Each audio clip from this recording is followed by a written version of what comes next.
প্রিয় বিশ্বাসী ভাই বোন, আজ আমরা বাইবেলের একটি গভীর বিষয় জানতে চলেছি। যদি যিশু ক্রুশে মারা গিয়ে আমাদের অতীত, বর্তমান এবং ভবিষ্যতের সব পাপ ক্ষমা করেই দিয়ে থাকেন, তাহলে পাপ করলে সমস্যা কি? আমরা কি এখন যা খুশি তাই করতে পারি না? আপনার মনেও কি এই প্রশ্নটি কখনো এসেছে? এটি একটি অত্যন্ত লজিক্যাল প্রশ্ন।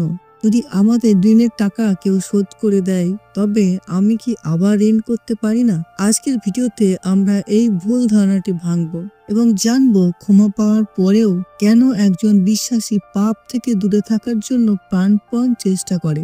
উত্তরটি আপনাকে অবাক করতে পারে। চলুন শুরু করা যাক।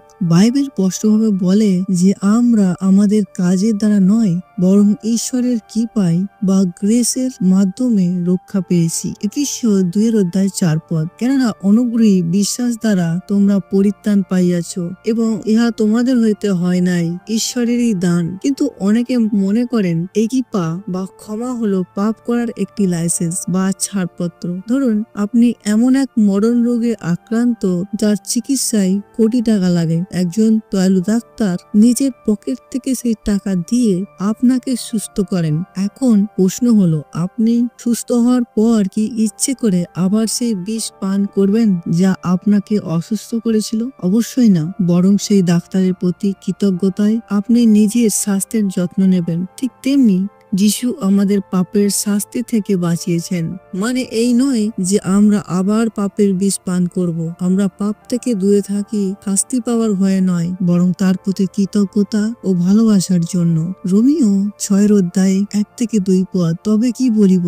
অনুগ্রহের বাহুল্য যেন হয়, এই নিমিত্ত কি পাপে থাকিব, তাহা দূরে থাকুক। আমরা তো পাপের সম্বন্ধে মরিয়াছি, আমরা কি প্রকারে আবার পাপে জীবনযাপন করিব? এখানে প্রেরিত পৌল একটি শক্তিশালী যুক্তি উপস্থাপন করেছেন। তিনি বলেছেন যে ঈশ্বরের অনুগ্রহ বা করুণা অসীম এবং তিনি পাপীদের ক্ষমা করেন, কিন্তু তার মানে এই নয় যে তার অনুগ্রহ বেশি করে পাওয়ার আশায় মানুষ ইচ্ছাকৃতভাবে পাপ করতে থাকবে। ঈশ্বরের ক্ষমা বা দয়াকে পাপ করার লাইসেন্স বা অজুহাত হিসেবে ব্যবহার করা উচিত নয়। পাপের পার্থিব ফলাফল, এটা খুব গুরুত্বপূর্ণ পয়েন্ট। ঈশ্বর পাপের আধ্যাত্মিক শাস্তি ক্ষমা করেছেন ঠিকই, কিন্তু পাপের পার্থিব ফলাফল অনেক সময় ভোগ করতে হয়। উদাহরণ, কেউ যদি খুন করে ক্ষমা চায়, ঈশ্বর তাকে ক্ষমা দেবেন, কিন্তু দুনিয়ার আইনে তার জেল হতে পারে। অতিরিক্ত মদ্যপান করলে শরীর খারাপ হবেই। ক্ষমা শরীরকে সুস্থ করে না, আত্মাকে বাঁচায়। সম্পর্কের উদাহরণ,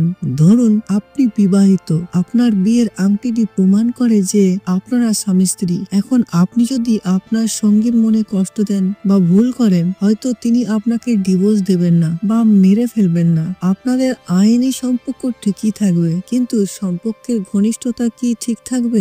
না। পাপ আমাদের ঈশ্বরের ভালোবাসা থেকে আলাদা করতে পারে না ঠিকই, কিন্তু ঈশ্বরের সাথে আমাদের রোজকার যে মিষ্টি সম্পর্ক বা চলাফেরা, সেটা নষ্ট করে দেয়। পাপ করলে আমাদের মনে অপরাধ বোধ আসে, আর আমরা ঈশ্বরের সামনে খোলা মনে দাঁড়াতে পারি না। তাই ঈশ্বরের সাথে গভীর বন্ধুত্ব বজায় রাখতেই আমরা পাপ থেকে দূরে থাকার চেষ্টা করি। নতুন স্বভাব বা প্রকৃতি, একটি শুঁয়োপোকা যখন প্রজাপতি হয়ে যায়, সে কি আর হামাগুড়ি দিয়ে চলতে চায়? না, কারণ ওরাটাই এখন তার স্বভাব। তেমনি একজন মানুষ যখন সত্যিকারে যিশুর ক্ষমা লাভ করেন, তার ভেতরের স্বভাব বদলে যায়। আগে পাপ করতে তার ভালো লাগতো, কিন্তু এখন পাপ করলে তার ভেতরে অস্বস্তি হয়। সে আর পাপের মধ্যে বেঁচে থাকতে চায় না। তাই আমরা পাপ থেকে বাঁচার চেষ্টা করি, কারণ আমাদের ডিএনএ বদলে গেছে। আমরা এখন আলোর সন্তান। তাহলে বন্ধু, সারাংশ হলো এই: যিশুর মৃত্যু আমাদের পাপের শাস্তি থেকে মুক্তি দিয়েছে, যাতে আমরা পাপের ক্ষমতা থেকে মুক্ত হই, পবিত্র জীবনযাপন করতে পারি।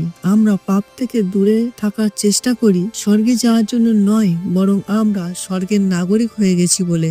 ভয়ে নয়, ভালোবাসায়। নিয়ম মানার জন্য নয়, সম্পর্ক রক্ষার জন্য।